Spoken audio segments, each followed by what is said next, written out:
Един милиционер срещна улицата свой познат, а неговия познат носил под ръка учебник по логика. Милиционера попитал своя приятел какво представлява тази наука логика и нашия решил да му обясни на по-разбираем за милиционер език. Слушай сега, имаш ли аквариум? Имам.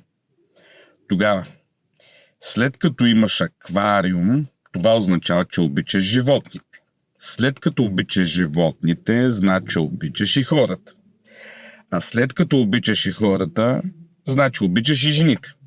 Щом обичаш жените, значи спиш с тях. А логически това означава, че ти не си обратен.